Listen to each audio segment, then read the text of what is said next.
গল্পকথক চ্যানেলে আপনাদের সবাইকে স্বাগতম। আজকে আপনাদের জন্য নিয়ে এসেছি মোহাম্মদ নাজিম উদ্দিনের একটি থ্রিলার উপন্যাস নেমেসিস। আশা করছি আপনারা সবাই সাবস্ক্রাইব করে আমাদের সাথেই থাকবেন। তাহলে আর দেরি না করে উপভোগ করুন আমাদের নতুন অডিও বুকটি।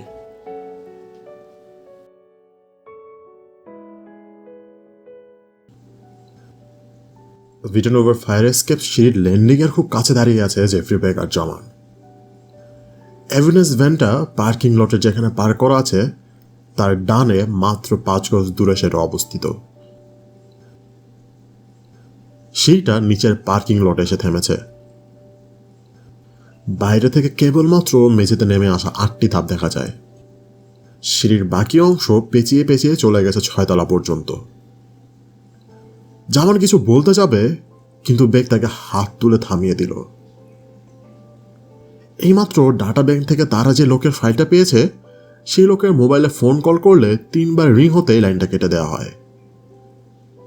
কিন্তু বিস্ময়ের ব্যাপার হলো ঠিক তখনই 3টি ফোন রিংয়ের শব্দ তারা খুব কাছ থেকে শুনতে পায়। বেগ একদম নিশ্চিত রিংয়ের শব্দটি এসেছে ফায়ার এসকেপ সিঁড়ির ভেতর থেকে। বেগ আরেকবার জামানকে ফোন করার জন্য ইশারা করলে সে কোনো কথা না বলে ডায়াল করল। যা ভেবেছে তাই। রিং হবার স্পষ্ট শব্দ শোনা গেল ফায়ার এসকেপ সিঁড়ির ল্যান্ডিং এর ভেতর থেকে। একটা আক্ষেপে মুখটা বিকৃত হয়ে গেল জেফরি বেগের। তাড়াহুড়া করে চলে আসার কারণে সঙ্গে করে পিস্তলটা নিয়ে আসা হয়নি। এ নিয়ে দ্বিতীয়বার এরকম একটি ভুল করল সে। যদিও তার ট্রেনে সবসময় সঙ্গে পিস্তল রাখার কথা বলা হয়েছে, তারপরও এই ভুলটা করায় সে খুবই বিরক্ত। ঘুণাক্ষরেও ভাবতে পারেনি আজকের ঘটনায় পিস্তলের প্রয়োজন হবে। কোনো কথা না বলে জামানকে ব্যাকআপে থাকার জন্য ইশারা করে এগিয়ে গেল সে। অ্যাপার্টমেন্টের ভেতরে এবং গেটে পুলিশ আছে, সে ভরসা একটা সিদ্ধান্ত নিয়ে ফেলল জেফরি বেগ। এভিনেস ভ্যানের ভেতর থেকে অ্যাডলিন কস্তা পুরো ব্যাপারটা দেখে ভয় স্থির হয়ে আছে। এরকম পরিস্থিতিতে সে কখনো পড়েনি, একেবারেই ঘটনাস্থলে। বেরোনোর মতো পা টিপে টিপে ফায়ার এসকেপ সিঁড়ি দিয়ে উঠে পড়ল জেফরি বেগ। ভেতরটায় কোনো বাতি নেই, আধো আলো অন্ধকার। উপরের দিকে ভালো করে তাকাতে বুঝতে পারল কেউ একজন তার মাথার কিছুটা উপরে পেঁচানো সিঁড়ির একটি ধাপে বসে আছে। হাতে এখনো মোবাইল ফোনটা ধরা। জল জল করতে থাকা ডিসপ্লের আলোতে লোকটার চেহারা ভুতুরে দেখাচ্ছে। তবে লোকটা এখনো জেফরি বেগের উপস্থিতি টের পায়নি। সম্ভবত মোবাইল ফোনের রিংটোন বন্ধ করতে ব্যস্ত আছে। মিস্টার আলম, একদম নড়বেন না।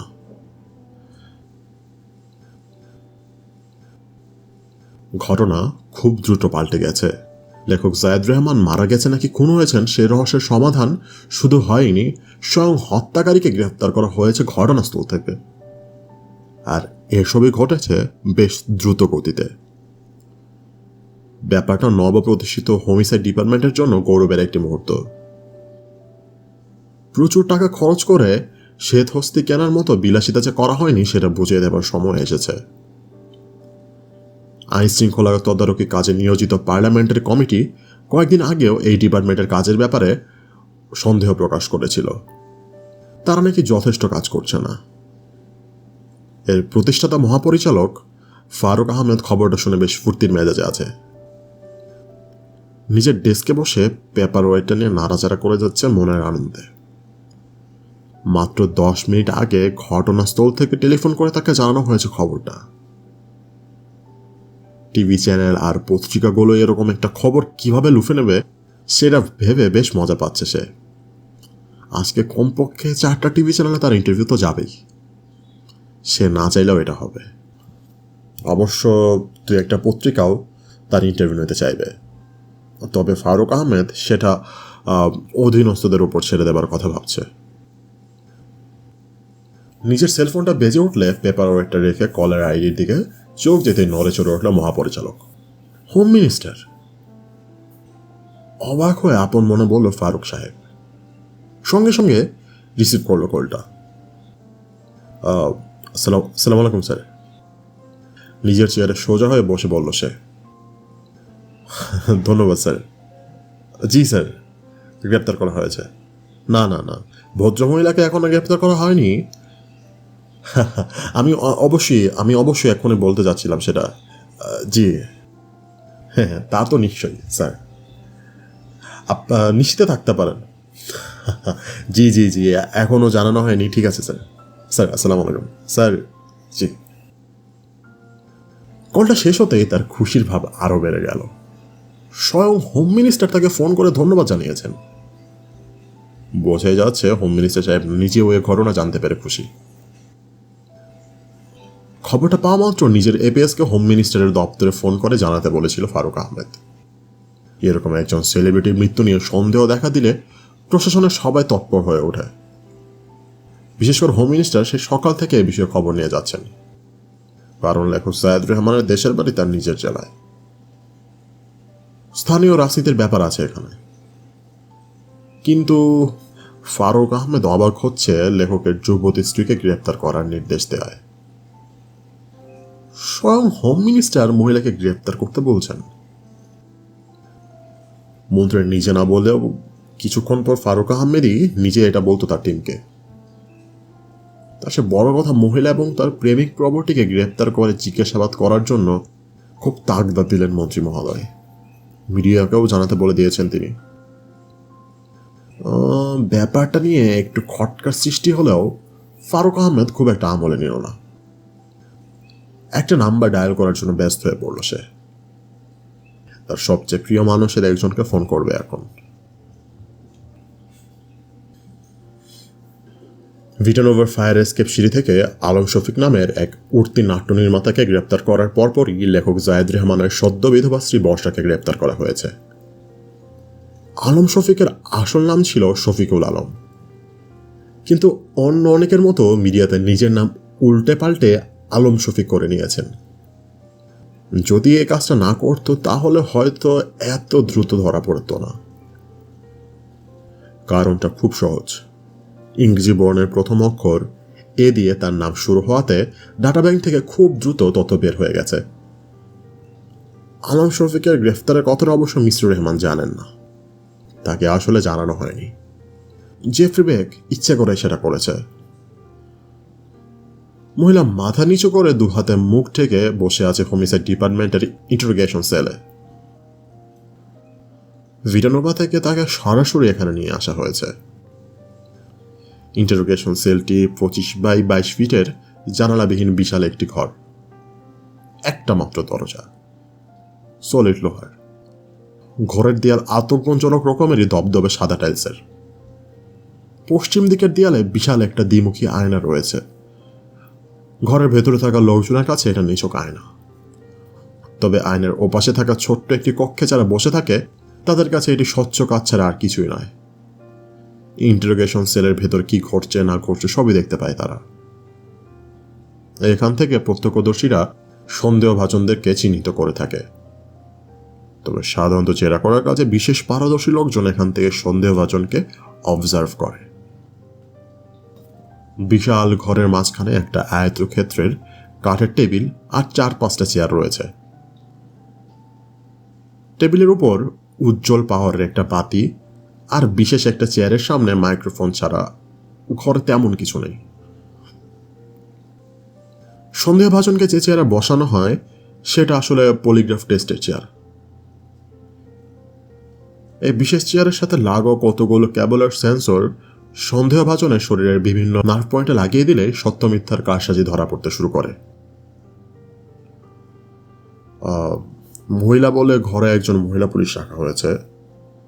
হ্যাপি নামের এই তরুণী পুলিশ কনস্টেবল ঘরের এক কোণে একটা চেয়ারের সোফায় বসে আছে চুপচাপ। জেফরি বেক ছাড়া ঘরের চতুর্থ মানুষটি হলো জামান।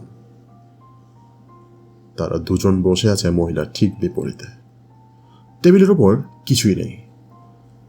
মাথার উপর কেবল মৃদু আলোর একটি ঝুলন্ত ইলেকট্রিক বাল্ব জ্বলছে। মিসেস রহমান বুঝতে পারছে তাকে হত্যার সন্দেহে গ্রেপ্তার করা হয়েছে, তবে নিজের নির্দোষিতা প্রমাণ করার জন্য কোনো প্রচেষ্টা করেনি সে। শুধু গ্রেফতার করে গাড়িতে নিয়ে আসার সাথে সাথে দৃঢ়ভাবে বলেছে খুনটা সে করেননি। লেখক জাহিদুর রহমানের খুনের ঘটনাটি জেফরি বেগের কাছে এখন পানির মতো পরিষ্কার বলে মনে হচ্ছে। এ নিয়ে খুব একটা মাথা ঘামানোর দরকার নেই। পুরো ঘটনাটি একটি গ্রেফতারের মধ্যে দিয়ে উন্মোচিত হয়ে গেছে। আসামিদের স্বীকারোক্তি খুবই দরকারি একটি জিনিস, আর সেটাই এখন আদায় করতে হবে। মিসেস রেহমান, বেগ বলতে শুরু করলো, আপনি কাল রাতে কখন বাড়ি ফিরেছিলেন? মহিলা মুখ তুলে তাকালো। 7-8টা হবে। কোথায় গিয়েছিলেন? একটু কেনাকাটা করতে। ডান হাতের একটা আঙুলের নখ বাম হাতে খুঁড়তে খুঁড়তে জবাব দিল মহিলা। কি কি কিনতে গিয়েছিলেন? মহিলা একটু সময় নিল। মেয়েরই জিনিস। জেফ্রি স্থির চোখে তাকিয়ে রইল কয়েক মুহূর্ত। আপনার তো গাড়ি আছে, নিজেই চালান? মাঝে মধ্যে চালাই, আমার ড্রাইভিং লাইসেন্স আছে। কাল কি আপনি নিজেই গাড়ি চালিয়েছিলেন? হ্যাঁ, ছোট্ট করে বলল সে। এবার বেগের চোখের দিকে তাকালো। বুকের ওপর 2 হাত ভাঁজ করে বেগ এক দৃষ্টিতে মহিলার দিকে তাকিয়ে বলল, বাড়িতে কি একাই ফিরেছিলেন? মহিলা চমকানো না বলে বেগ একটু অবাকই হলো। হ্যাঁ। তারপর কি করলেন? সব প্রশ্ন দৃষ্টিতে তাকালো মিসেস রেহমান। বুঝলাম না আপনার প্রশ্নটা। বলতে চাচ্ছি, এরপর কি করলেন? কেনাকাটা করে বাড়ি ফিরলেন, বেশ, তারপর যা যা করলেন সব বলুন। ও, প্রশ্নটা বুঝতে পেরে মহিলা বলল, বাচ্চাকে খাওয়া দাওয়া করে নিজে ডিনার করলাম, তারপর বোধহয় একটু টিভি দেখছিলাম, ওর ঘরে গিয়ে দেখে এসে নিজের ঘরে চলে আসি, তারপর ঘুমাতে চলে যাই। দারুণ।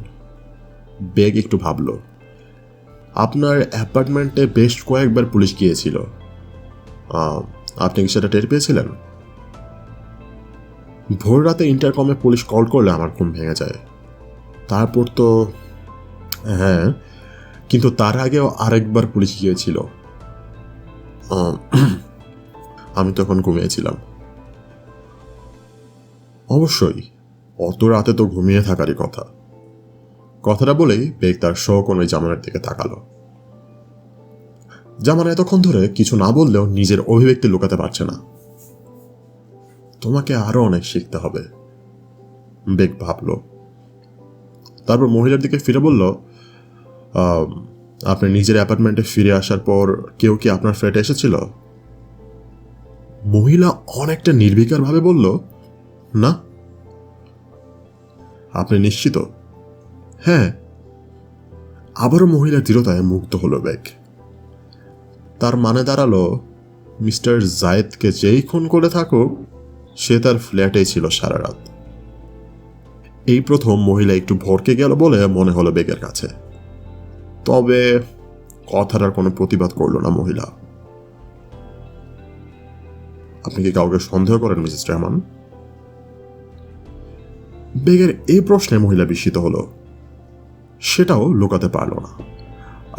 আমি আমি নিজেই যেখানে সন্দেহের মধ্যে আছি সেখানে অন্য কাউকে কিভাবে সন্দেহ করব?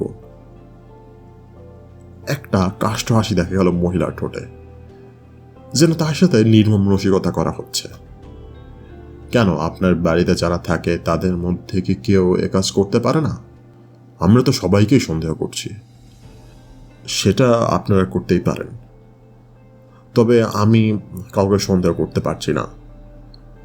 কোনোভাবেই হিসাব মিলাতে পারছি না ওকে কেনই বা খুন করা হবে। মিসেস রেহমান, বেগ গম্ভীর কণ্ঠে বলল, আপনার স্বামীকে হত্যা করা হয়েছে বলে আমরা সন্দেহ করছি। কেন করছি সেটা আপনিও ভালো করেই জানেন। সবকিছু বিবেচনা করে আমার কাছে মনে হচ্ছে আপনাকে আর একটু সহযোগিতা করতে হবে আমাদের। কি ধরনের সহযোগিতা করব আমি? খুনটা আমি করেছি বললেই বোধহয় সেটা করা হবে না। কিন্তু সেটা তো আমি করিনি। ওকে খুন করে আমার লাভ কি?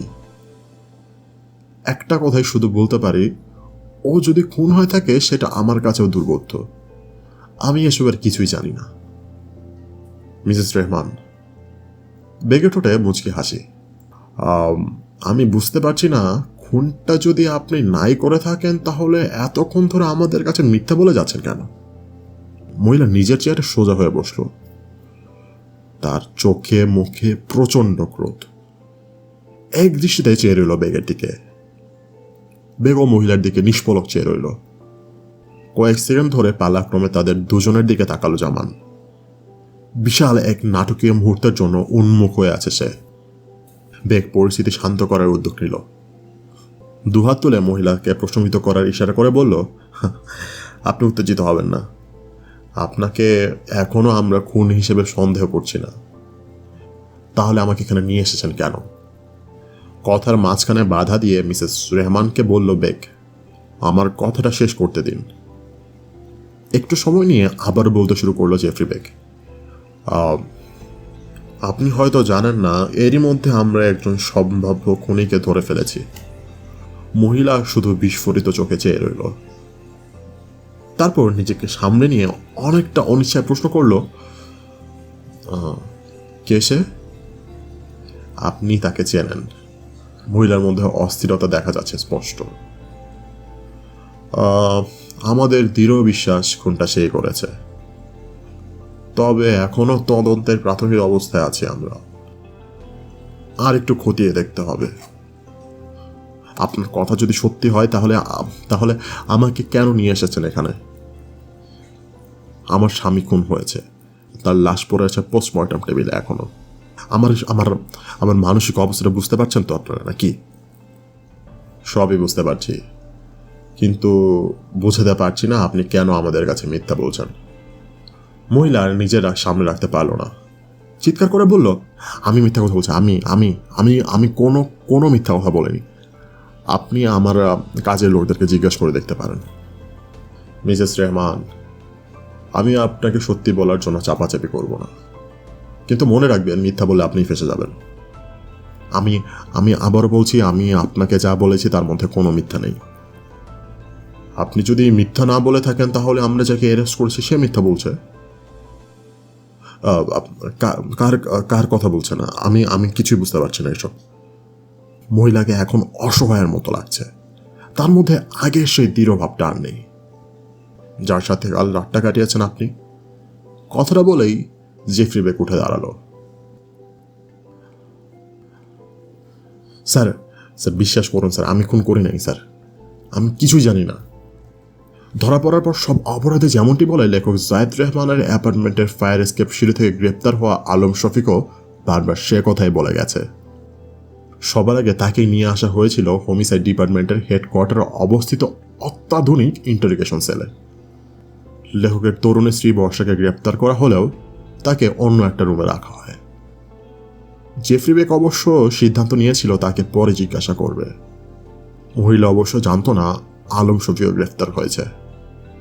ভিটানোভার ফায়ার এসকেপ সিঁড়ি থেকে আলম শফিককে গ্রেফতার করা হয়েছে একেবারে নির্ঝঞ্ঝাটভাবে।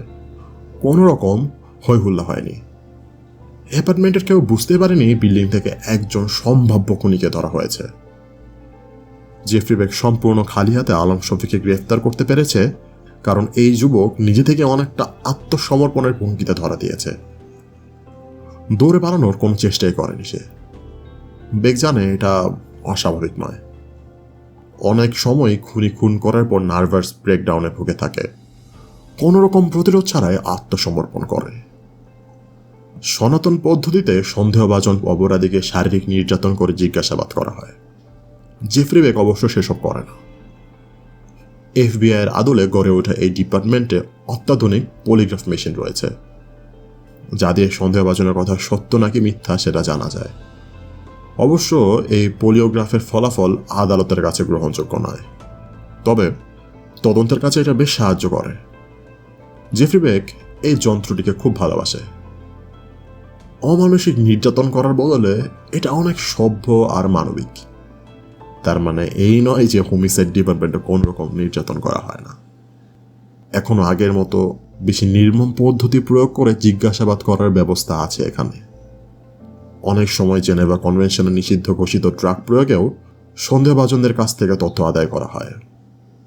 ব্যাপারটা নির্ভর করে ঘটনার গুরুত্ব আর সন্দেহভাজনের সামাজিক অবস্থানের উপর।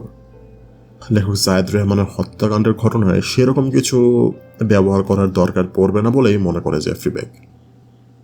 আলম শফিক নামের যুবকটিকে কিছুক্ষণ জেরা করলেই পুরো ঘটনা বেরিয়ে আসবে। আলম শফিককে ঠিক সে চেয়ারে বসানো হয়েছিল, তার শরীরে যথারীতি লাগানো হয়েছিল কেবলগুলো। তার সামনে জেফরি বেক আর তার পাশের চেয়ারে বসেছিল জামান। ঘরে আর কেউ ছিল না। জেফরি বেক ধীরস্থিরভাবে জেরা করতে শুরু করে। শুনুন, আপনাকে আমরা কেবল সন্দেহজনক হত্যাকারী হিসেবে সন্দেহ করছি, এর বেশি কিছু না। জেফরি বেকের কণ্ঠ বেশ বন্ধুভাবাপূর্ণ। আলম শফিক নামের যুবকটি মানসিকভাবে ভেঙে পড়েছিল। কথাটা শুনে কিছুটা বিস্মিত হয়েছে। এখন আপনার দায়িত্ব এই সন্দেহ থেকে নিজেকে বের করে আনা, বেক বলেছিল তাকে। স্যার স্যার বিশ্বাস করুন, আমি খুন করিনি। বারবার এই একটি কথাই বলে গেছে সে। আচ্ছা, খুনের কথা বাদ দিন, আমাকে বলুন আপনার সাথে মিসেস জায়েদ রহমানের সম্পর্কটা কি? স্যার আমি সব বলবো, কিন্তু বিশ্বাস করুন আমি খুন করি নাই। আবারও নাছর বান্দার মতো একই কথা বলল সে। মিস্টার শফিক আলম, কথাটা বলে বেগ জামানের দিকে তাকাতেই জামান ডান হাতের 3 আঙ্গুল উঁচিয়ে হাই ফাইভ করে। পরিস্থিতি জটিল করলে আপনার কোনো লাভ হবে না। সব বলুন, আস্তে আস্তে বলুন। মাথা নিচু করে রাখে শফিক আলম। বেগ তাকে সিদ্ধান্ত নেবার জন্য কিছুটা সময় দেয়। তার মধ্যে তাড়াহুড়ার কোনো লক্ষণ নেই।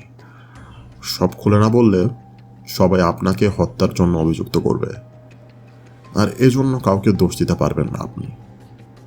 ঘরের একমাত্র দরজাটা খুলে গেলে হাতে চায়ের ট্রে নিয়ে এক লোক ঢোকে। কোনো কথা না বলে সে 3 কাপ চা আর 1 প্যাকেট সিগারেট রেখে যায় টেবিলের ওপর। শফিক আলম চা আর সিগারেটের প্যাকেটের দিকে অবাক চোখে তাকিয়ে ব্যাগের দিকে তাকায়। জানেন, সাথে সিগারেটও ধরান, এ ঘরে ধূমপান করা যায়, কোনো সমস্যা নেই। বেগের কথা শুনে আলম শফিক আরো বিস্মিত হয়। বেগ একটা কাপ চা তুলে নিয়ে চুমুক দেয়। আজ সকালে এটাই তার প্রথম কোনো খাবার মুখে দেয়া। অবশ্য চাকে যদি খাবার হিসেবে গণ্য করা হয় তো। জামান চায়ের তেষ্টায় ছটফট করছিল। হাতে কাপটা নিয়ে অস্থিরভাবে কয়েক চুমুক চা খেয়ে নেছে। জেফরি বেগ ব্রু কুচকিয়ে আলম শফিকের চায়ের কাপ নিতে ইশারা করে। আবার চায়ের কাপে আস্তে আস্তে চুমুক দেয় শফিক। সিগারেট ধরাতে পারেন আপনি, বেগ বললে ফেল করে চেয়ে থাকে আলম শফিক। আপনি যে ব্র্যান্ডের খান সেটাই আনা হয়েছে। চা আর সিগারেট খাওয়া শেষ করে সুবোধ বালকের মতো শফিক আলম গীত গাইতে শুরু করে। হোমিসের ডিপার্টমেন্টে সন্দেহভাজনের মুখ দিয়ে কথা বের হলে তারা সেটাকে গীত বলে সম্বোধন করে। প্রথমেই সে স্বীকার করে তার সাথে মিসেস রহমানের প্রণয়ের কথা, কতদিন ধরে চলছে, কিভাবে শুরু হয় সব। তারপর জানালো ইদানিং তারা মাঝে মধ্যেই ভিটানোভা অ্যাপার্টমেন্টের অভিসারে লিপ্ত হয়। গতকাল রাতেও সেরকম এক অভিসারে গিয়েছিল। রাত 8টার দিকে মিসেস রহমান নিজে গাড়ি চালিয়ে বাইরে গিয়ে আলম শফিককে গাড়িতে করে তুলে নিয়ে আসে ভিটানোভায়। অবশ্য তার এই আগমন প্রধান গেটের কাছে থাকা দারোয়ানের কাছে অজ্ঞাত ছিল, কেননা মহিলা গাড়ির পেছনের সিটে লুকিয়ে রেখে শফিক আলমকে নিয়ে আসে ভিটানোভায় এবং তাকে সঙ্গে নিয়ে সে অ্যাপার্টমেন্টে প্রবেশ করেনি। মিসেস রহমান চলে যাবার কিছুক্ষণ পর শফিক আলম গাড়ি থেকে বের হয়ে সবার অগোচরে পার্কিং লটের এরিয়া থেকে লিফটে করে উপরে চলে আসে। অ্যাপার্টমেন্টের একটা অব্যবহৃত দরজা ভেতর থেকে খুলে রেখেছিল মিসেস রহমান। ওই দরজাটা শফিকের প্রেমিকা বর্ষার শোবার ঘর। ফলে অ্যাপার্টমেন্টের ভেতরে থাকা হাউস নার্স, গৃহ পরিচারিকাদের কেউই ব্যাপারটা টের পায়নি। নিজেদের উদ্দাম রাতের কথা সংক্ষেপে বললেও জেফরি বেক এ নিয়ে আর কোনো প্রশ্ন করেনি। কন্ডোমের ছেঁড়া প্যাকেটটাই সব বলে দেয় ওখানে কি ঘটেছিল। শফিক বারবার জোর দিয়ে বলেছে লেখক জায়েদ রহমানের ঘরে সে ঢোকেনি, ওখানে কি হয়েছে সে সম্পর্কে তার কোনো ধারণা নেই। তবে শেষ রাতের দিকে ভিটানোভার সামনে পুলিশের আনাগোনা আর তাদের বেলকনিতে টর্চের আলো ফেলার ঘটনায় তারা দুজনে বেশ ঘাবড়ে গিয়েছিল। এরপর ভোর রাতের দিকে ইন্টারকমে পুলিশের আগমনের কথা শুনে তারা রীতিমতো ভরকে যায়। লেখকের তরুণী স্ত্রী বর্ষা ইন্টারকমের জবাব দেওয়ার সময় হাউস নার্স প্রতিদিনকার মতো ভোরে ঘুম থেকে উঠে লেখকের মলমূত্রের প্যান্টটা পরিষ্কার করার জন্য ঘরে ঢুকতেই দেখতে পায় লেখকের মুখে বালিশ চাপা দেয়া। দৃশ্যটা দেখে মহিলা ভরকে গিয়ে চিৎকার করে উঠলে মিসেস রেহমানের ইন্টারকমের অপর প্রান্তে থাকা পুলিশ ইন্সপেক্টর সেটা শুনে তাদের ফ্ল্যাটে ছুটে আসে। চিৎকার শুনে বসে ছুটেছে লেখকের ঘরে। পুরো ঘটনাটা দেখে একদম ভরকে যায় সে। তবে পরক্ষণে বুঝতে পারে তাদের ফ্ল্যাটে পুলিশ আসছে। সঙ্গে সঙ্গে উপস্থিত বুদ্ধি খাটিয়ে নিজের প্রেমিককে ফায়ার এসকেপ সিঁড়িতে লুকিয়ে থাকতে বলে মহিলা। শফিক দরজা খুলে ফায়ার এসকেপ সিঁড়িতে ঢুকতেই হুড়মুড় করে লিফট থেকে বের হয়ে আসে ইন্সপেক্টর এলাহি নামাজ। মাত্র কয়েক সেকেন্ডের জন্য শফিক পুলিশের হাত থেকে বেঁচে যায়, কিন্তু মেইন গেটে পুলিশ থাকার কারণে ফায়ার এসকেপ সিঁড়ি থেকে আর বের হতে পারেনি। অনেকটা ফাঁদে আটকা পড়ে যায়। অবশেষে ওখানে দীর্ঘক্ষণ লুকিয়ে থাকার পর জেফরি বেগের হাতে ধরা পড়ে শফিক। বিশ্বাস করুন, আমি খুন করি নাই, কাতর কণ্ঠে আবারও নিজের নির্দোষিতা ঘোষণা করল শফিক আলম। জেফরি বেগ এক দৃষ্টিতে চেয়ে থাকে শফিকের দিকে। অনেকক্ষণ পর সে মুখ খোলে। দেখুন, আমরা অনেকটা নিশ্চিত লেখক জায়েদুর রহমানকে খুন করা হয়েছে। পোস্টমর্টম রিপোর্ট পেলে সেটা অবশ্য কনফার্ম জানা যাবে। আপনার কথা যদি সত্যি হয়ে থাকে তবে তাকে হত্যা করল কে? একটি দীর্ঘ নিঃশ্বাস ফেলে আবার বলল বেগ। স্বদেশে এক লোক এমন দিনে খুন হলেন যেদিন তার স্ত্রী নিজের প্রেমিককে নিয়ে পাশের ঘরে গোপন অভিসারে লিপ্ত। 100 জন লোককে ঘটনার কথা বললে তারা বলবে আপনি এবং আপনার প্রেমিকা মিলে এই হত্যাকাণ্ড ঘটিয়েছেন। কিন্তু হাত তুলে বাঁধাতে জেফরি বেগ। বারবার ওই এক কথা বলার কোনো দরকার নেই মিস্টার শফিক। আপনি যদি আমাদের কাছে সব স্বীকার না করেন তাহলে বেশ সমস্যায় পড়ে যাবেন। আপনাকে একটু সময় দেব। এই সময়টাতে সিদ্ধান্ত নিন সব কিছু স্বীকার করবেন কিনা। মিসেস রেহমানকে জিজ্ঞাসাবাদ করার পর আবার আপনার সাথে কথা বলবো। শফিক ফেলফেল করে চেয়ে থাকলো কেবল। বর্ষাকে যে গ্রেপ্তার করা হবে তাতে অবাক হয়নি সে। তারপরও কথাটা শুনে সে বিমূঢ় হয়ে যায়। নিজের নির্দোষিতার কথা বলতে বলতে ক্লান্ত হয়ে পড়ায় তার মুখে আর কোনো রা নেই। বোঝা যায় মারাত্মক এক বিপদে পড়ে গেছে সে, ভয়ঙ্কর বিপদ।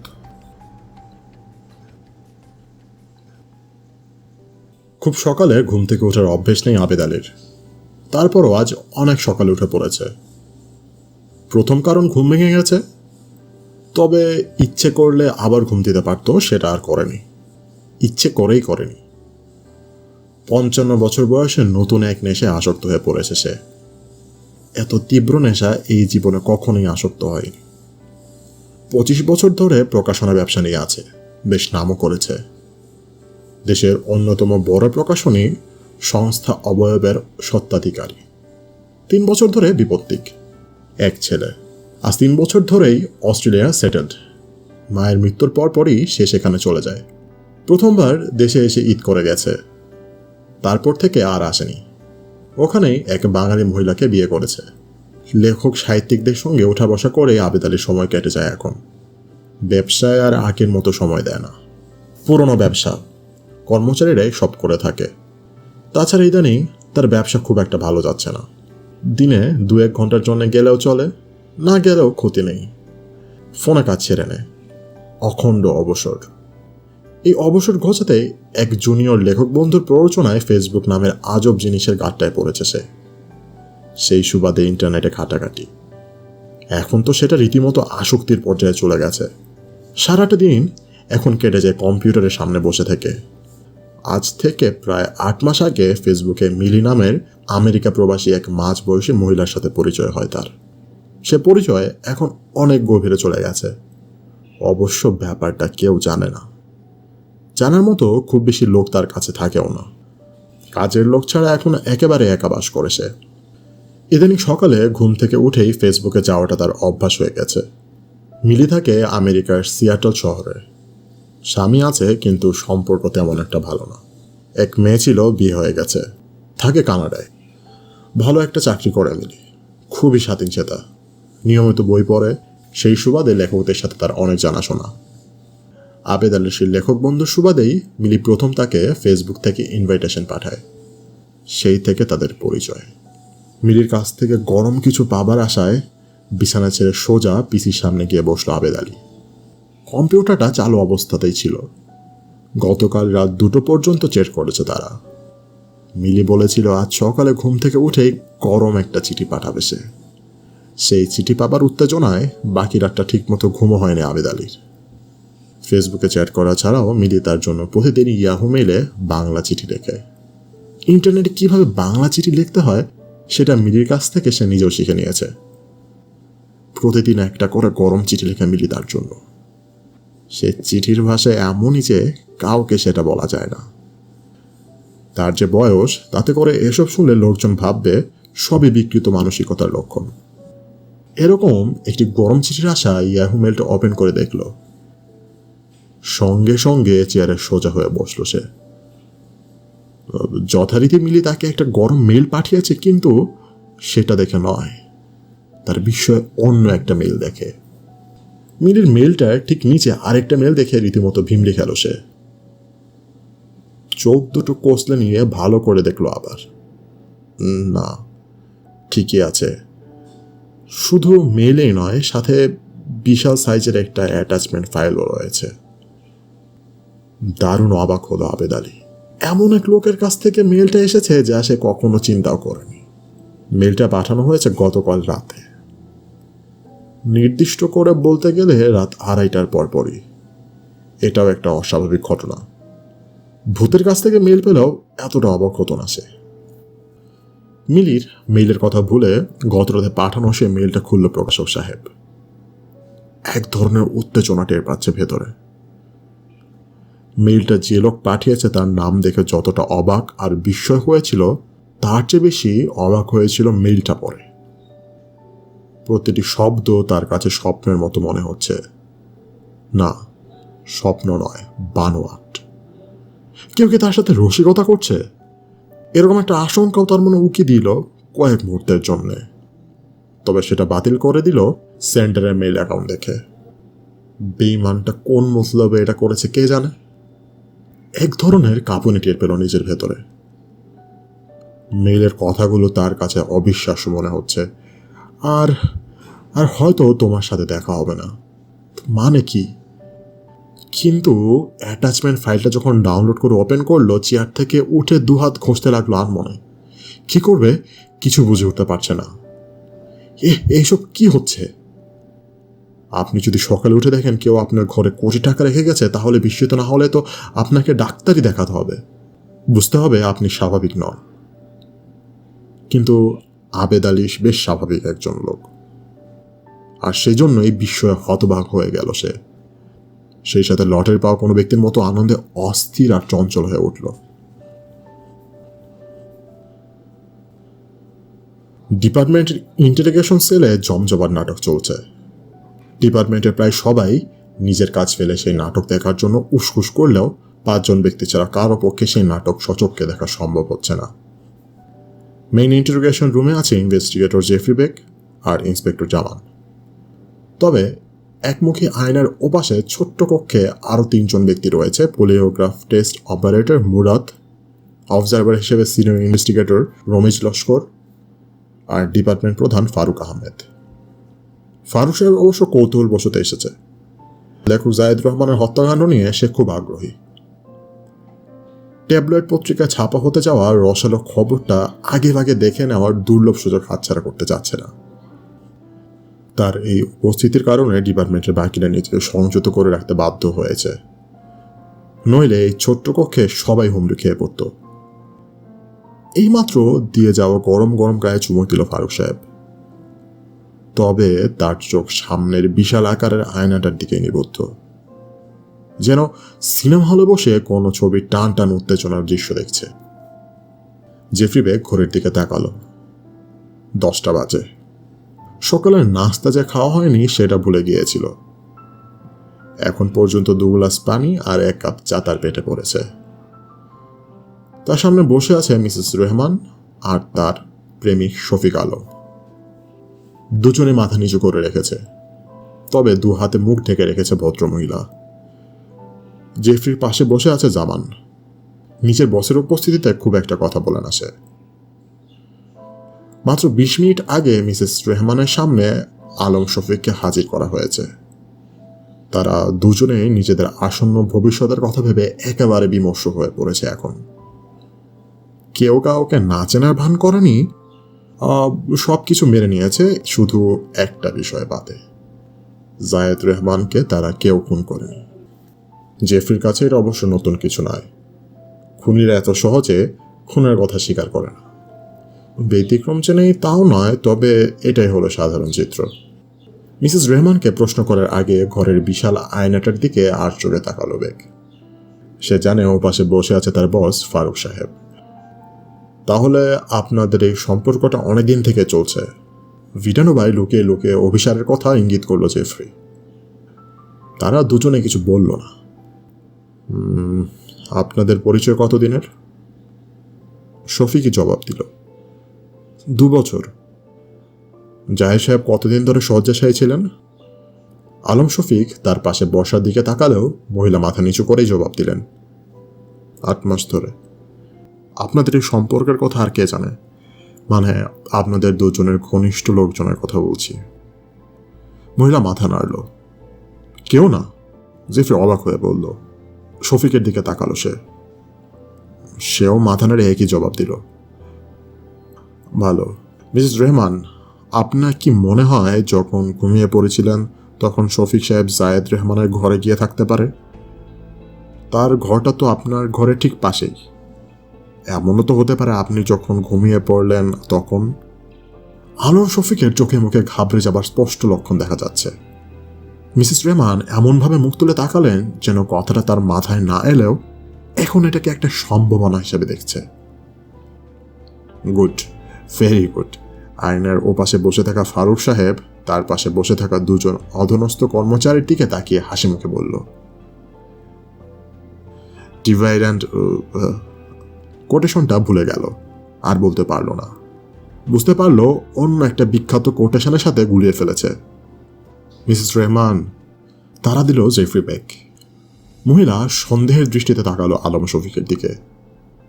এরই মধ্যে ছেলেটার কপালে ঘাম জমতে শুরু করেছে। আমি বলতে পারবো না। ভালো করে মনে করে দেখুন, আপনি ঘুমিয়েছিলেন, শফিক সাহেব সেই সুযোগে ঘর থেকে বের হয়ে কাজটা করে হলো। এটা কি হতে পারে না? মিসেস রহমান যে সন্দেহের ঘূর্ণিতে পড়ে গেছে সেটা বুঝতে পারছে বেগ। আলম শফিক অস্থির হয়ে উঠল। স্যার, বিশ্বাস করেন স্যার। এবার জামান হাত তুলে মাঝপথে তাকে থামিয়ে দিল। অস্থির হবেন না, আমাদের হাতে 4টা সম্ভাবনা রয়েছে। 1, আপনি খুনটা করেছেন। 2, মিসেস রহমান সেটা করেছে। 3, আপনারা দুজনে মিলে কাজটা করেছেন। আর 4 নাম্বারটা খুব দুর্বল বলে মনে হচ্ছে এখন। গৃহ পরিচারিকা কিংবা হাউস নার্সও কাজটা করে থাকতে পারে। সম্ভাবনার কথাগুলো শুনে মিসেস রহমান আর তার প্রেমিকের গলা শুকিয়ে এলো। অপশন দেওয়া হচ্ছে। ফারুক সাহেব ফিসফিস করে পাশের জনকে কথাটা বলল, যদিও তার কোনো দরকার ছিল না, কারণ এই ঘরের কোনো কথা ইন্টারোগেশন রুমে শোনা যাবে না। দেখা যাক কে প্রথমে টোপটা গেলে। মিসেস রেহমানি টোপটা আগে গিলল।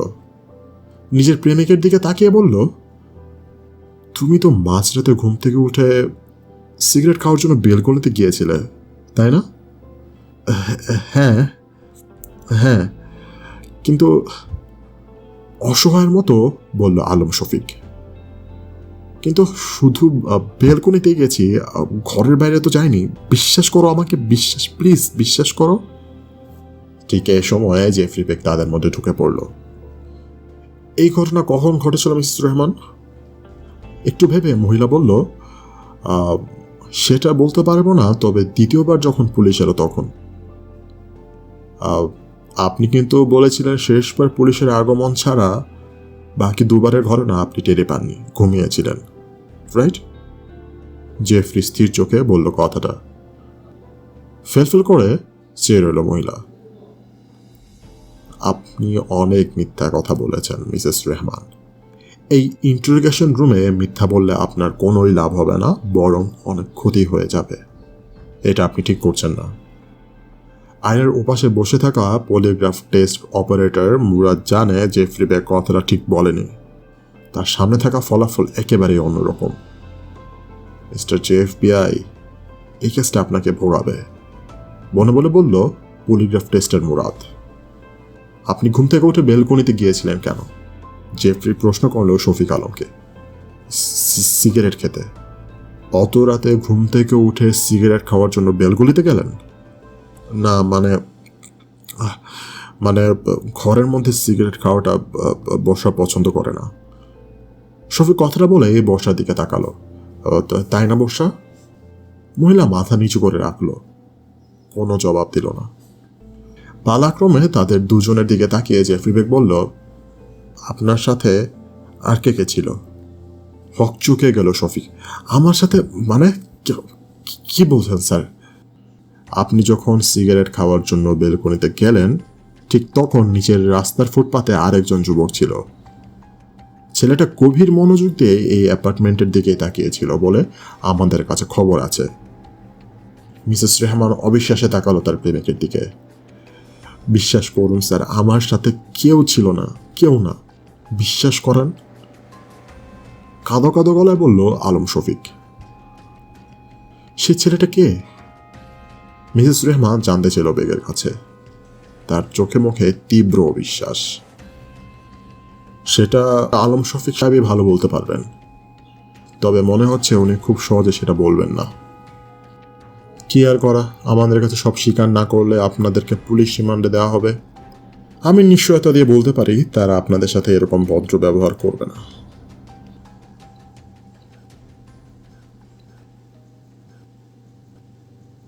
আবেদ আলী টয়লেট থেকে বের হয়ে এলো ফুরফুরে মেজাজে। আজ আর ঘরে তৈরি নাস্তা খাবে না। তার পছন্দের রেস্তোরাঁয় গিয়ে কলেজের ভোনা আর পরোটা খাবে। ভাবতেই মুখে পানি এসে গেল।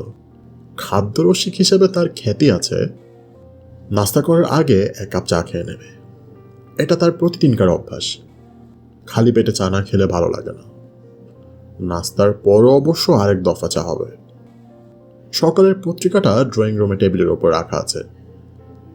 এক হাতে সেটা তুলে নিয়ে অন্য হাতে রিমোটটা দিয়ে টিভি ছেড়ে আরাম করে বসে পড়ল সোফায়। শীষ বাজিয়ে বিটোফেনের উট্টু জয় তোলার চেষ্টা করলো ভুলভালভাবে। কাজের ছেলেটা চা দিয়ে গেলে আবেদ আলী শীষ বাজাতে বাজাতে কাপটা তুলে নিয়ে টিভির চ্যানেলটা বদলে একটা দেশি চ্যানেলে সুইচ করলো। পত্রিকায় তেমন কোনো খবর নেই। গুলি খেয়ে কেউ মরেনি, লঞ্চ ডুবির ঘটনাও ঘটেনি, আর রাজনীতিবিদেরাও কোনো বাঘ বিতণ্ডায় জড়ায়নি। গতকাল সাংবাদিকদের জন্য একটা বাজে দিন গেছে। তারপরও তার চোখ ঘুরে বেড়াচ্ছে পত্রিকায়। চায়ের কাপে মাত্র চুমুক দেবে ঠিক তখনই টিভির একটা খবর শুনে পত্রিকা থেকে চোখ তুলে সেদিকে তাকালো আবেদ আলী। Breaking news. পত্রিকাটা একপাশে রেখে হা করে টিভির দিকে তাকিয়ে রইল সে। খবরটা শোনার পর উট্টজয় বাঁচানোটা নির্মম পরিহাস বলে মনে হচ্ছে তার কাছে এখন। অল্প বয়সী সংবাদ পাঠিকা যে সংবাদটি পড়ে শোনাচ্ছে সেটা তার জন্য এতটাই অবিশ্বাস্য মনে হচ্ছে যে হাতের চায়ের কাপটা আর একটু হলে হাত থেকে পড়েই যেত। হায় হায়, আবেদ আলীর বুকটা ধড়ফড় করে উঠল। সকালে যে অবিশ্বাস্য একটা মেল পেয়ে এতক্ষণে ধরে ফুরফুরে মেসেজে ছিল সেটা নিমিষেই তিরোহিত হয়ে গেছে। আধ ঘন্টার মধ্যে একটা লটারি পেয়ে সেটা নচ্ছাত হতে দেখলে যে কারো হৃৎপিণ্ড বন্ধ হয়ে যাবার কথা। আবেদ আলীরও মনে হলো তার বুকের বাম পাশটায় চিনচিন ব্যথা করছে। শালা বেঈমানটা।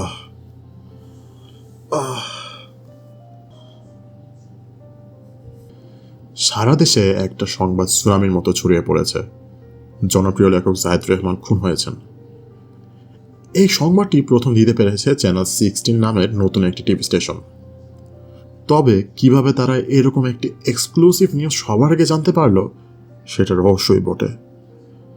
তারা সরাসরি লেখক জায়েদ রহমানের বাড়ির সামনে থেকে লাইভ রিপোর্টিং দেখিয়ে যাচ্ছে এখন। অবশ্য দেশের বাকি টিভি চ্যানেল, সংবাদপত্র, এমনকি বেশ কয়েকটি FM রেডিও প্রচার করে যাচ্ছে খবরটা। একযোগে মাঠে নেমে পড়েছে সবাই। একটা ইঁদুরদৌড় শুরু হয়ে গেছে বলা যায়। নিহত লেখকের বাড়ির ভেতরে সাংবাদিকদের কেউ প্রবেশ করতে না পারলেও তারা বাইরে থেকে যে যার মতো করে সংবাদ পরিবেশন করে যাচ্ছে। প্রত্যেকের কাছে এক একটা করে নতুন খবর আছে অন্যরকম সব তথ্য। ভিটানোভার সামনে জড়ো হওয়া সাংবাদিকদের মধ্যে যারা ইলেকট্রনিক মিডিয়ার, তারা অবকার চোখে না দেখলেও প্রিন্ট মিডিয়ার সাংবাদিকেরা টেকনিক্যাল কারণেই একটু আপসেট হয়ে আছে। ওরা লাইভ দেখাচ্ছে কিন্তু আমাদেরটা তো আগামীকালের আগে মুখ দেখবে না। ইলেকট্রনিক মিডিয়ার নাক উঁচু সাংবাদিকেরা বেশ ভালো মতো উপভোগ করছে ব্যাপারটা। এক ধরনের করুণার প্রকাশ দেখা যাচ্ছে তাদের আচরণে। শত শত সাংবাদিক আর হাজার হাজার মানুষ, সেই সাথে আইন প্রয়োগকারী সংস্থার লোকজনের ভিড়ের কারণে ভিটানোভার সামনে দিয়ে সব ধরনের যান চলাচল বন্ধ হয়ে গেছে। ভিড় সামাল দিতে আরও পুলিশের দরকার হবে বলে হেডকোয়ার্টারে খবর দেওয়া হয়েছে একটু আগে। পরিস্থিতি আরও খারাপ হবে। লেখক জায়েদ রহমানের অল্প বয়সী পাঠকেরা এখনো ভিড় করতে শুরু করেনি। তারা এলে কি হবে কে জানে। একটা স্কুপ আর এক্সক্লুসিভ পাবার জন্য সাংবাদিকের দল এদিক ওদিক ঘোরাফেরা করছে। যাকে তাকে ধরে ইন্টারভিউ নিচ্ছে তারা। এই সুযোগে কিচ্ছু জানে না এমন লোক দিব্যি টিভি ক্যামেরার সামনে অনেক কথা বলে চলে যাচ্ছে। তাদের ভাবসাব দেখে মনে হচ্ছে লেখক জায়েদ রহমানকে তাদের সামনে হত্যা করা হয়েছে, কিংবা এরকম একটা ঘটনা যে ঘটবে সেটা তারা আগেই টের পেয়েছিল।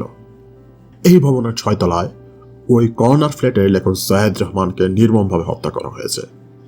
চ্যানেল 16-এর অন্যতম প্রতিপক্ষ একটি টিভি চ্যানেলের উঠতি বয়সী সাংবাদিক ভিটানোভার দিকে লুক দিয়ে ক্যামেরার সামনে বলল। তার চারপাশে হাজার হাজার মানুষের ভিড়টাকে কোনো রকম আমলেই নিচ্ছে না সে। আমরা জানতে পেরেছি নিহত লেখকের স্ত্রী আর তার প্রেমিককে সিটি হোমিসাইড গ্রেপ্তার করেছে। অবশ্য কর্তৃপক্ষ এখন এ ব্যাপারে কোনো মুখ খুলছে না। নির্ভরযোগ্য সূত্রে জানা গেছে এক উজবুক টাইপের কৌতূহলী দর্শক রিপোর্টারকে আলতো করে ধাক্কা মেরে উদাস ভঙ্গিতে চলে গেলে রিপোর্টার নিজেকে সামনে নিয়ে আবার বলতে লাগলো। লেখকের স্ত্রীর সেই প্রেমিকা প্রভুটি হলেন তরুণ নাট্য নির্মাতা আলম শফিক। আশেপাশের লোকজন বুঝে গেছে এই রিপোর্টার লাইভ রিপোর্ট করছে। ব্যাস, সাংবাদিকের চারপাশে শত শত লোক নিজেদের চেহারা দেখানোর জন্য হুমড়ি খেয়ে পড়লে বেচারা সাংবাদিকের অবস্থা নাকাল হয়ে গেল। কিন্তু সেই অবস্থাতেও রিপোর্ট করে গেল ছেলেটা। পাভেল আহমেদ নামের দৈনিক দেশ বিদেশ পত্রিকার সাংবাদিক ভিটানোভার সামনে এসে দাঁড়ালো। অনেকটা অলস ভঙ্গিতে তাকালো ভিটানোভার দিকে। তার পেটে আলতো করে কে যেন চাপড় মারলে পেছনে ফিরে দেখতে পেল তার এক পরিচিত টিভি চ্যানেলের রিপোর্টার দাঁত বের করে হাসছে। এত দেরি করলে? পাভেল আহমেদ মুচকি হাসলো। আমি তো আর এখন ইলেকট্রনিক মিডিয়ায় কাজ করি না ভাই, দেরি করে এলে সমস্যা কি? তা তুমি ঠিকই বলছো। তুমি ভালো আছো নি, আর আমাকে দেখো নাস্তাও করতে পারেনি, ছুটে এসেছে এখানে। আমি তো আসতেই চাই না এখানে। এডিটর বললো ঘটনাস্থলে যেতেই হবে। তা আসতে হবেই বা কেন? আমাদের রিপোর্টগুলো এদিক ওদিক করে ছাপিয়ে দিলেই তো হয়ে যায়। আছো তো সুখে। ইলেকট্রনিক মিডিয়ার সাংবাদিক পকেট থেকে 2টো সিগারেট বের করে একটা বাড়িয়ে দিল পাভেল আহমেদের দিকে।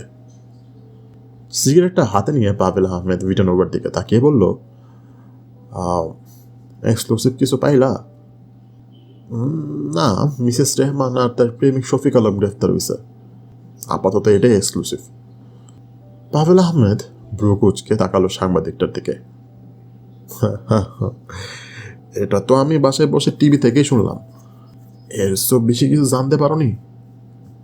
ইলেকট্রনিক মিডিয়ার সাংবাদিক মাথা নেড়ে জবাব দিল। নিউজ প্রডিউসার বারবার ফোন করে তারা দিচ্ছে নতুন কিছু দেবার জন্য। চ্যানেল 16 তো আজকে ছক্কা মাইরা দিছে। এখন আমাদেরকে কিছু একটা করতেই হবে, কিন্তু চাইলেই কি এক্সক্লুসিভ কিছু পাওয়া যায়? পাভেল আহমেদের মাথায় চট করে একটা আইডিয়া চলে এলো। একটু চুপ করে থেকে বলল, চেষ্টা করে দেখো কিছু পাও কিনা। আরে বাবা, আমি চাইলেই কি হবে নাকি? এক্সক্লুসিভ ঘটনা তো ঘটতে হবে। মাথা নেড়ে সায় দিল পাভেল। আচ্ছা, আমি যাই। সিগারেটের জন্য অসংখ্য ধন্যবাদ। চলে যাবে? বিস্মিত হলো সাংবাদিক। এখানে আমার কোনো কাজ নাই, খামোখায় আসছি, এডিটরের কথা রাখলাম আর কি। এই রিপোর্ট করবে না? পাভেল আহমেদ মুচকে এসে বলল, রিপোর্টার কিছু বাকি রাখছো তোমরা মিয়া? সবই তো দেখাই দিছ। নতুন কোনো তোমার মনে করো যে ডেভেলপমেন্ট বা মুভমেন্টও তৈরি হতে পারে? মনে হয় না, মাত্র তো গ্রেফতার করা হয়েছে।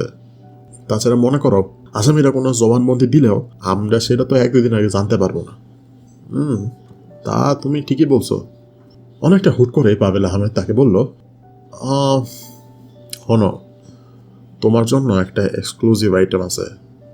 অবশ্য তুমি যদি সেটা চাও তো। মানে? কিসের এক্সক্লুসিভ বলো মিয়া। মুচিয়ে আসলো পাবেল। একটু কাছে এসে কাঁধে হাত রেখে ফিসফিস করে সংক্ষেপে জানালো সেটা কি। কথাটা শুনেই সাংবাদিকের চোখ দুটো চকচক করে উঠল। ভাই নিয়ে আসো, এক্ষুনি নিয়ে আসো প্লিজ। তার আগে তুমি আমাকে কনফার্ম করো তোমরা নিবা কিনা। তার আগে তুমি কনফার্ম করো তোমরা আসলে নিবা কিনা, বলল পাবেল আহমেদ। আমি ফোন করে নিউজ প্রডিউসারকে এখনই বলছি, তুমি জাস্ট ওটা নিয়ে আসো, ঠিক আছে? ঠিক আছে, আমি বাসায় যাইতেছি, তুমি এখনই ফোন করে চাই না। কথাটা বলেই পাবেল আহমেদ ভিড় ঠেলে চলে গেল।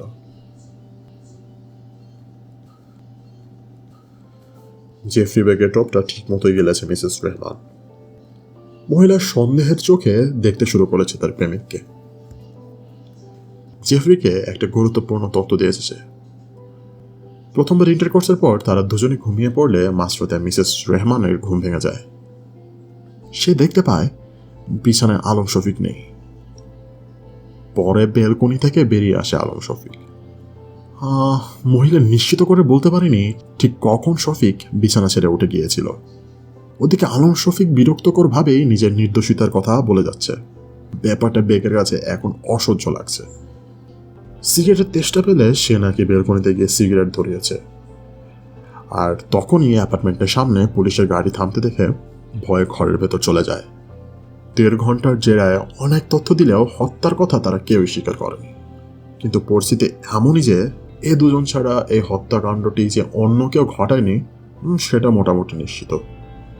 প্রচণ্ড ক্ষুধার কারণে জেফরি 1.5 ঘন্টার জেরা কোনো রকম স্বীকারোক্তি ছাড়াই ইন্টারোগেশন পর্ব শেষ করেছে। এর অবশ্য কারণও রয়েছে। হোমিসাইড ডিপার্টমেন্ট তদন্তের সাথে যে কাউকে রিমান্ডে নিতেও পারে, নাও নিতে পারে, এটা তাদের ইচ্ছার উপর নির্ভর করে। কিন্তু পুলিশ রিমান্ড থেকে কারোরই রেহাই নেই। তাছাড়া বেগের কাছে মনে হয়েছে আপাতত এর চেয়ে বেশি মিসেস রেহমান আর তার প্রেমিক কিছু বলবে না। জেফরির ইচ্ছে ছিল ইন্টারোগেশন রুম থেকে বের হয়ে গিয়ে বাইরে একটু খেয়ে দিয়ে আসবে, কিন্তু সেটা আর হয়নি। রুম থেকে বের হতেই তার ডাক পড়ে মহাপরিচালকের রুমে। এখন বসে আছে মহাপরিচালক ফারুক আহমেদের ডেস্কের বিপরীতে। শোনো, ওরা স্বীকার করুক বা না করুক তাতে কিছু যায় আসে না, ফারুক সাহেব বলল। তাকে খুব খুশি খুশি দেখাচ্ছে। কেন দেখাচ্ছে সেটা জেফরি বেশ ভালোভাবে আন্দাজ করতে পারল। এটা নিশ্চিত ওই মহিলা আর তার প্রেমিক পরিকল্পনা করে খুনটা করেছে। পুরো ঘটনাটা একেবারে পানির মতো পরিষ্কার। জেফরি কিছু বলল না। আর খিদাটা এখন অসহনীয় পর্যায়ে চলে গেছে। ডেস্কে রাখা 1 গ্লাস পানি, সেটা দ্রুত তুলে নিল সে। শোনো, অসাধারণ কাজ করেছো তুমি। আমি খুবই খুশি, সিরিয়াসলি আমি খুবই খুশি। একেবারে ঘটনাস্থল থেকে একজন সাসপেক্টকে অ্যারেস্ট করা, মাই গড। তোমার উপর আমার বরাবরই আস্থা আছে, তুমিও সেটা জানো। পানিটুকু এক ঢোকে খেয়ে গ্লাস রেখে বললো জেফরি। ধন্যবাদ স্যার। প্রেস তো মনে করে একবারে জ্বালিয়ে খাচ্ছে। ফারুক সাহেব জেফরির উপর থেকে চোখ সরালো না। একটা ইন্টারভিউ দিয়ে দাও তুমি। ইন্টারভিউ? বেগ আটকে উঠল। হ্যাঁ, আরে সবাই তো এরকম একটা সুযোগের জন্য মুখিয়ে থাকে। তাছাড়া তুমি এত বড় একটা ঘটনা, সবাই জানে তোমার কারণে এত দ্রুত খুনিকে ধরা গেছে, তোমাকে সবাই চাইছে ইন্টারভিউতে। স্যার আপনি তো জানেন আমি ফেসকে ফেস করতে পারি না, আর ইচ্ছাও করে না। আপনি দেন, ডিপার্টমেন্টের হেড হিসেবে আপনারই দেওয়া উচিত। ফারুক সাহেব একটু সামনে ঝুঁকে এলো। আমি তো দেবই, বলছিলাম কি তুমিও একটা দাও। না স্যার, এই ব্যাপারে আমাকে মাফ করবেন। একটু থেমে বেগ প্রসঙ্গ পাল্টালো। স্যার পলিগ্রাফ টেস্টের খবরটা জানা দরকার। ও হ্যাঁ, ভুলেই গিয়েছিলাম। ফারুক সাহেব ইন্টারকমটা তুলে তার পিএকে বলল রমিজ লস্করকে এক্ষুনি তার অফিস চলে আসার জন্য। হোম মিনিস্টার তো মনে কর খুব খুশি। ইন্টারকমটা রেখে নিজের চুলে হাত বোলাতে বোলাতে বলল ফারুক সাহেব। তাই নাকি? ছোট্ট করে বলল বেগ। নিজে আমাকে ফোন করে বলেছেন। বুঝলে না, ওই স্বরাষ্ট্র মন্ত্রণালয় বিষয়ক সংসদীয় কমিটির চাপে ছিলেন। আমাদের চেয়ে ওনার খুশিটাও কিন্তু কম না, বুঝছো? স্যার আসবো? দরজার কাছ থেকে একটা কণ্ঠ বলে উঠলে ফারুক সাহেব আর জেফরি বেগ দুজনে সেদিকে তাকালো। রমিজ লস্কর। আসো। একটা চেয়ারে ইশারা করে তাকে আসতে বলল ফারুক সাহেব। পোলিওগ্রাফ টেস্টের রিপোর্ট কি? রমিজকে বলল বেগ। গাল চুলকে তাদের দুজনের দিকে একবার চেয়ে নিল রমিজ। রিপোর্ট বেশি ভালো না স্যার। মানে? ফারুক সাহেব বিস্মিত হলো।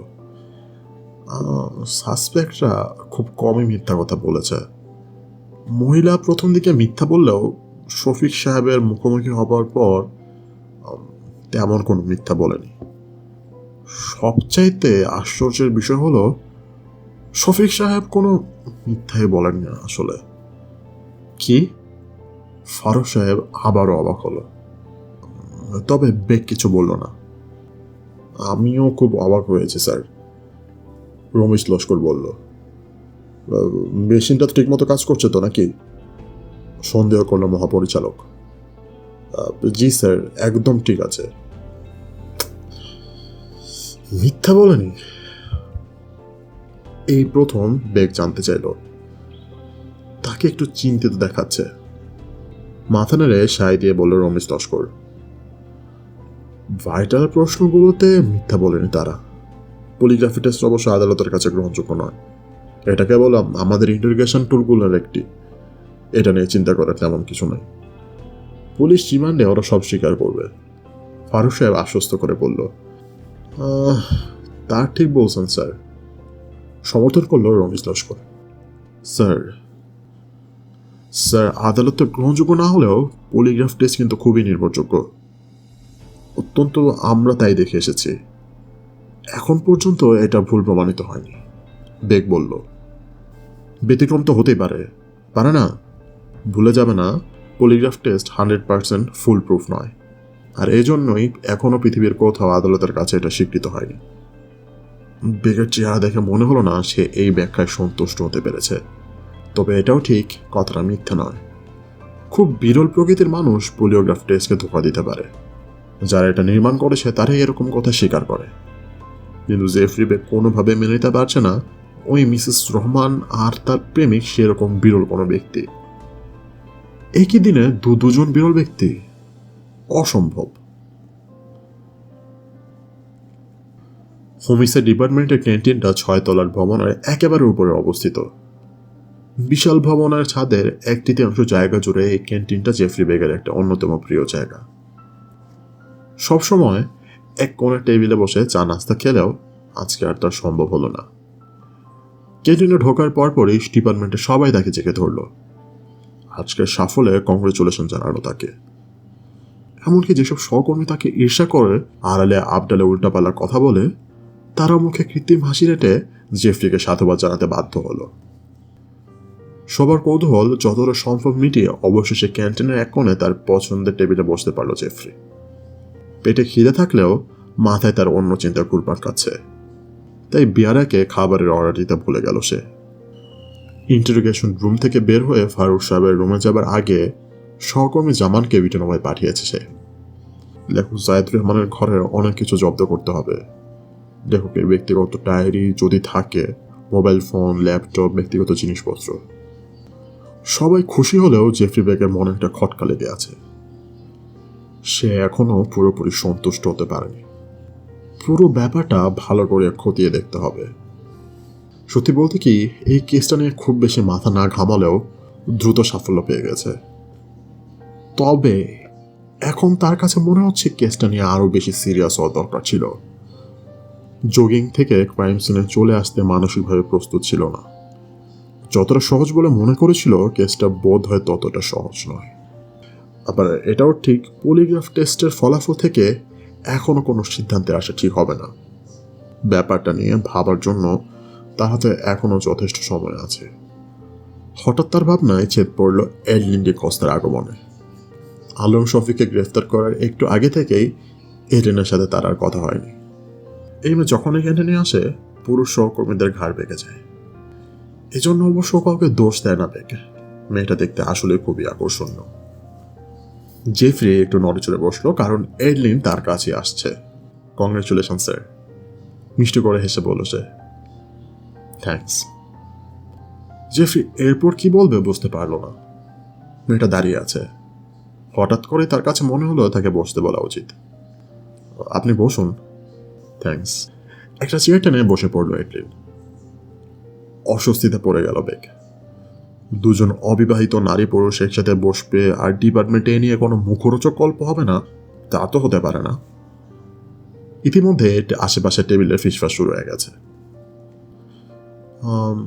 ভিটানোভা থেকে কখন ফিরলেন? বেগ জানতে চাইল।